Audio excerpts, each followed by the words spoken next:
2007 में उत्तर प्रदेश के अंदर ब्राह्मण समाज ने यह बीड़ा उठाया कि हम बहन कुमारी मायावती को उत्तर प्रदेश के अंदर पूर्ण बहुमत से लाकर रहेंगे, क्योंकि बहन जी ने 3 बार की सरकारों में वो काम किया था। तो ब्राह्मण समाज पूरे तरीके से उनके साथ लग गया और ब्राह्मण समाज ने यह नारा दिया था कि यह हाथी नहीं गणेश है और ब्रह्मा विष्णु महेश है। सब उसके पीछे कर रहे हैं जिन लोगों को पता ही नहीं किसी देश का मान सम्मान स्वाभिमान क्या है, जो दूसरे के पैरों में लौटते रहते हैं, 1-1, 2-2 सीट मांगते रहते हैं। इसके अंदर सबसे ज्यादा केस माननीय बहन जी पर लगे, सबसे ज्यादा केस माननीय बहन जी पर लगे और सबने एड़ी जोड़ी चोटी का जोर लगा लिया। बहन जी पर एक भी केस सिद्ध नहीं हुआ, ठीक है ना। बेनामी संपत्ति का भी लगा, आय से अधिक संपत्ति का भी लगा, कोई सिद्ध नहीं हुआ ना। मैं 2 चीजें और क्लियर कर देता हूं आपके पास। इस देश के अंदर 28 राज्य हैं, 24 राज्यों में बसपा का काम है और 20 राज्यों में अपनी जमीन खरीद कर अपने कार्यालय हैं, किसी और पार्टी के पास नहीं है। जिनको मान्यवर कांशीराम साहब ने कहा था, मैं फिर वही कहा ना, मैं महापुरुषों का डाकिया हूं कि मैं अकेला ही चला था जाने में मंजिल, मगर लोग आते गए कारवां बनता गया। सम्राट अशोक भी अकेला ही था इस देश के अंदर, तथागत गौतम बुद्ध भी अकेले ही थे इस देश के अंदर, और बाबा साहब डॉक्टर भीमराव अंबेडकर भी अकेले ही थे। मान्यवर कांशीराम साहब से सीख कर बहन कुमारी मायावती इन्हीं महापुरुषों की बेटी है, जो किसी भी बात के साथ अपने इस बहुजन समाज के मान सम्मान के साथ समझौता नहीं करना चाहती। वो उस विचारधारा के साथ तो बिल्कुल नहीं जाना चाहती जो इस देश के लोगों को अपमान की दृष्टि से देखते हैं। हर उस विचारधारा के साथ खड़ी हैं जो इस देश के लोगों को मान सम्मान और स्वाभिमान देना चाहते हैं। उन लोगों का स्वागत है।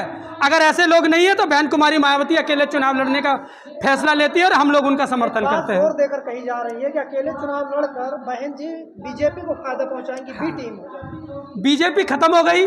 मैंने अभी बताया आप लोगों को, बीजेपी की बी टीम वो दूसरे लोग हैं जो ये सवाल उठाते हैं कि बहन जी किसी गठबंधन में मिल जाए। क्यों मिल जाए? बहन कुमारी मायावती बहुजन समाज का मान सम्मान स्वाभिमान है। क्या इस देश के लोग ये चाहते हैं कि बहन जी दूसरों के पास उनके हक अधिकार मांगने के लिए जाएं? नहीं, बहन जी ने लोगों के मान सम्मान को बढ़ाया है। तो जिसको जरूरत होगी इस विचारधारा में साथ चलने के लिए वो बहन जी के पास आएगा, बहन जी किसी के पास नहीं जाएंगे। अगर बीएसपी अकेले चुनाव लड़ती है तो फायदा किसे होगा? बहन जी या बीएसपी अकेले चुनाव लड़ती हैं। अब हमने जो उपचुनाव हुए थे, चुनाव नहीं लड़ा, किसे फायदा हुआ? जिन सीटों पर हमने उपचुनाव नहीं लड़ा, किसको फायदा हुआ? लोगों का कितना भला हो गया? कुछ भला हुआ क्या? हमने जिला पंचायत वगैरह में चुनाव नहीं लड़े थे, किसी का भला हो गया? किसके पक्ष में चला गया? नहीं। जिन्होंने शोषण करना है वो शोषण करेंगे। ये मान सम्मान स्वाभिमान की लड़ाई है, ये गैर बराबरी की लड़ाई है, ये इस देश में समतामूलक समाज की स्थापना करने की लड़ाई है। ये उस विचारधारा से समझौता नहीं हो सकता। ये राजसत्ता की लड़ाई नहीं है। हम लोग जो दृष्टिकोण रखते हैं या हम लोग जो सोचते हैं या इस देश के लोग जो सोचते हैं वो ये सोचते हैं किसी प्रकार से शासन में भागीदारी मिल जाए। शासन प्रशासन में भागीदारी अपने मान सम्मान को गिरवी रख के नहीं लेनी। ये मान सम्मान की लड़ाई है, ये मान सम्मान की लड़ाई। क्या लगता है कि अकेले लड़के चुनाव प्रधानमंत्री बनना आसान है? हाँ, क्यों नहीं भाई। हमने वीपी सिंह को प्रधानमंत्री बनाया था ना इस देश के अंदर। भाई मान्यवर कांशीराम साहब ने मुलायम सिंह को मुख्यमंत्री बनाया था ना इस उत्तर प्रदेश के अंदर, देश के सबसे बड़े सूबे में। मान्यवर कांशीराम साहब की विचारधारा की उनकी शिष्या बहन कुमारी मायावती अकेले चुनाव लड़कर इस देश की प्रधानमंत्री नहीं बन सकती। हम कैसा दृष्टिकोण रखते हैं, हम क्या सोचते हैं, हमें कहीं ना कहीं सुधार की आवश्यकता है। चिंतन करें हम अपनी सोच पर। लेकिन बहुजन एकजुट तो है नहीं। बीएसपी को बीएसपी वर्सेस एएसपी, बहुजन एकजुट नहीं है। बहुजन किसके साथ है? बहुजन की डेफिनेशन क्या है? पार्टी बना लेना। हाँ, देखिए हम पता नहीं कितने लोग आते हैं, एक वो भी था, ऊपर आसमान, नीचे पता नहीं क्या, और बीच में पता नहीं क्या, है ना। बहुत सारे लोग आए, 26-36 बम सेफ हो गई। बहन कुमारी मायावती के पीछे कितने सारे लोग लगे, क्या किसी ने बहन जी का कुछ बिगाड़ लिया? नहीं। और जिसकी आप बात कर रहे हैं, जिन लोगों को पता ही नहीं किस देश का मान सम्मान स्वाभिमान क्या है, जो दूसरे के पैरों में लौटते रहते हैं, एक एक 2-2 सीट मांगते रहते हैं। नहीं, वोट तो बट गई ना, है ना। कहाँ, कौन सा वोट बट गया?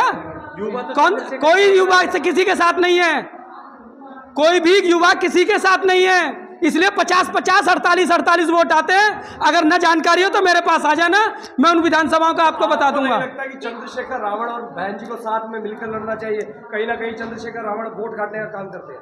भाई आपने चार टमाटर लिए सब्जी में डालने के लिए, आप अपने घर ले आए, उसमें से एक सड़ गया, एक आधा सड़ गया। अब आपके घर पर मेहमान आ गए हैं, अब क्या करेंगे? आप उस सड़े को भी डाल देंगे क्या सब्जी में? हाँ या ना में जवाब दें। आपने सवाल तो पूछा, बताइए डालेंगे? जो आधा सड़ गया उसे भी डालेंगे? नहीं, काट के फेंक देंगे ना। तो हर वो विचारधारा जो इस विचारधारा को पीछे ले जाने का काम करता है, वो हमारा है ही नहीं। बहुजन समाज समझ चुका है, और वो किसी के साथ नहीं है। और ऐसे किसी आदमी का नाम मत लिया करो। चंद्रशेखर भी एजेंडे के नीचे काम कर रहे हैं, काशीराम जी की जो आदर्श है उनको चल रहे हैं। तो आप ज्यादा जिस व्यक्ति को ये अकल नहीं, जिसका आप नाम ले रहे हैं, बाबा साहब डॉक्टर भीमराव अंबेडकर ने बसपा के लिए काम किया था। अगर आपको जानकारी हो, ना जानकारी हो तो मैं बता देता हूं। बसपा बहुजन महापुरुषों का आंदोलन है। बाबा साहब ने इसी विचारधारा के लिए काम किया था। B for Buddha, S for Sahu और पी फॉर फूले, इस विचारधारा के लिए काम किया था। और इसी विचारधारा के लिए मान्यवर कांशीराम साहब ने काम किया। बहुत सारे नेता थे उस समय बहुजनों के, लेकिन लोगों ने इस देश के अंदर नारा दिया कि बाबा तेरा मिशन अधूरा, काशीराम करेगा पूरा। क्योंकि काशीराम ने इसी विचारधारा के लिए काम किया। और जो लोग मान्यवर कांशीराम साहब का नाम लेते हैं, फूले को जानते नहीं, बुद्ध को जानते नहीं, साहू को जानते नहीं, वो कैसे बहुजन की बात कर सकते हैं और कैसे बहुजनों का भला कर सकते हैं?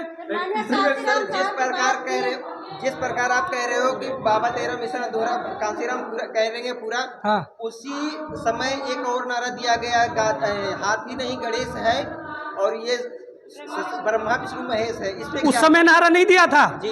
हम देखिए, मीडिया के लोग हैं, हमें सही जानकारी होनी चाहिए, हमें सटीक जानकारी होनी चाहिए, हम गुमराह ना हों किसी भी बात से। 2007 में उत्तर प्रदेश के अंदर ब्राह्मण समाज ने यह बीड़ा उठाया कि हम बहन कुमारी मायावती को उत्तर प्रदेश के अंदर पूर्ण बहुमत से लाकर रहेंगे। क्योंकि बहन जी ने 3 बार की सरकारों में वो काम किया था, तो ब्राह्मण समाज पूरे तरीके से उनके साथ लग गया।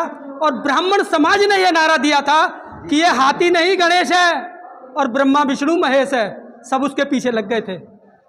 अच्छा, बहुत सारे लोग कह रहे हैं कि अगर बीएसपी अकेले चुनाव लड़ती है इस बार, तो उसका आखिरी चुनाव होगा, बीएसपी खत्म हो जाएगा। देखिए, जो लोग ये कह रहे हैं वो सीधे सीधे दूसरी पार्टियों से पैसा लेकर मक्कार लोग हैं, वो बिके हुए लोग हैं। वो पहले भी बसपा के साथ नहीं थे, ना बसपा को वोट देते थे।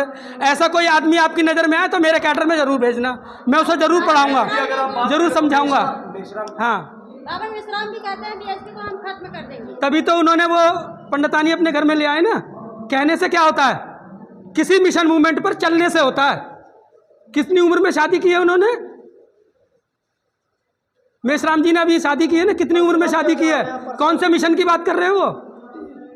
क्या देखिए, कथनी मान्यवर कांशीराम साहब, हाँ वही है ना, हमारी समझ में कहीं ना कमी है, हम समझ ही नहीं पाते। अरे सुन लो बात को, बाबा साहब ने, हम किसी भी चीज़ को कोट करते हैं, मान्यवर कांशीराम साहब ने कहा था कि हमारी कथनी और करनी में अंतर नहीं होना चाहिए। बाबा साहब पर जब आरोप लगा था ना, जो गांधी और नेहरू आरोप लगाना चाहते थे कि ये इसका बलात्कार करना चाहता है, उन मजबूरियों में बाबा साहब ने शादी की थी। हम अपने महापुरुष को ढंग से समझें और पढ़ें, किसी की दुश्मन के कहने सर किसी पर उंगली ना उठाएं। बाबा साहब जैसा कैरेक्टर इसलिए नहीं है कि उसे शादी के किसी झमेले में घसीटा जाए और समझा जाए। माहौल बना दिया गया है चारों तरफ की बहन जी ज़्यादा खुलकर नहीं बोलती क्योंकि वो डर गई हैं ईडी सीबीआई से। देखिए, बिल्कुल आपने मैं सोच भी रहा था कि आप बहुत देर से ये सवाल क्यों नहीं पूछ रहे। अब मैं आपको बताता हूं, इस देश के अंदर सबसे ज्यादा केस माननीय बहन जी पर लगे, सबसे ज्यादा केस माननीय बहन जी पर लगे, और सबने एड़ी जोड़ी चोटी का जोर लगा लिया। बहन जी पर एक भी केस सिद्ध नहीं हुआ, ठीक है ना। बेनामी संपत्ति का भी लगा, आय से अधिक संपत्ति का भी लगा, कोई सिद्ध नहीं हुआ ना। मैं 2 चीज़ें और क्लियर कर देता हूं आपके पास। इस देश के अंदर 28 राज्य हैं, 24 राज्यों में बसपा का काम है और 20 राज्यों में अपनी जमीन खरीदकर अपने कार्यालय हैं, किसी और पार्टी के पास नहीं है। जिन कांग्रेस बीजेपी के आप नाम लेते हैं ना, उनके पास भी नहीं है, वो सरकारी जमीनों पर कब्जा करके बैठे हैं, ठीक है ना। बहन जी पर आरोप क्यों नहीं सिद्ध हुए? क्योंकि हमें जानकारी होनी चाहिए ना। बीएसपी कार्यकर्ताओं में जान कैसे फूकेंगे? अभी मैं आपके उस सवाल का पूरा जवाब दे दूं। और बहन जी ईडी या किसी चीज़ से नहीं डरती हैं। उन्होंने हमेशा पुरजोर कोशिश के साथ कहा होगा, चाहे इस देश के प्रधानमंत्री के खिलाफ बोलना पड़े, चाहे मुख्यमंत्री के खिलाफ बोलना पड़े, जब भी किसी साथी के साथ, किसी बहन बेटी के साथ कहीं भी गलत होता है, वो तुरंत ट्वीट भी करती हैं और आधी रात को ही हम जैसे कार्यकर्ताओं को आदेश देती है कि जाओ वहाँ पर जाओ, और प्रतिनिधिमंडल जाता है वहाँ पर काम करता है। अभी जो है, जो निराश हो गए, हताश हो गए हैं बीएसपी के कार्यकर्ता, कैसे जान फूकेंगे? तो मेरा इस देश के सभी लोगों से, सर्व समाज के लोगों से एक नम्र निवेदन है, हाथ जोड़कर निवेदन है कि ये देश बर्बादी के कगार पर खड़ा है, ये देश बर्बाद हो रहा है। इस देश से जो भी सरकारी संपत्तियां थी सब बिक चुकी, सब सरकारी संस्थान बिक चुके, यहाँ तक बैंक वैंक भी सब उनके कर्जे वगैरह में हैं। ये देश बर्बादी की ओर बढ़ रहा है, नौजवान बेरोजगार है, बहन बेटी का अपमान हो रहा है। अगर हमें अपने बच्चों का मान सम्मान, स्वाभिमान चाहिए, रोजगार चाहिए, और इस देश की संपत्ति इस देश के अंदर रहे और गलत लोगों को दंड मिले, हमारी संपत्ति कहीं नहीं जाए, तो हम सबको एकजुट होकर 2024 में, क्योंकि ये महासंग्राम छिड़ चुका है। कहा जा रहा है इतना कुछ हो रहा है, फिर भी बहन जी चुप है। अभी पे मेरी पूरी बात कर लेने दीजिए ना, आपने जो सवाल किया था। 2024 में सब कुछ छोड़कर, सब कुछ भूलकर केवल एक बात पर लग जाए कि हमने बहन कुमारी मायावती को इस देश का प्रधानमंत्री बनाना है। तभी हमारी समस्याओं का समाधान होगा, तभी ये देश सुरक्षित रहेगा, तभी रोजगार, नौजवानों को रोजगार मिलेगा, बहन बेटी सुरक्षित होंगी।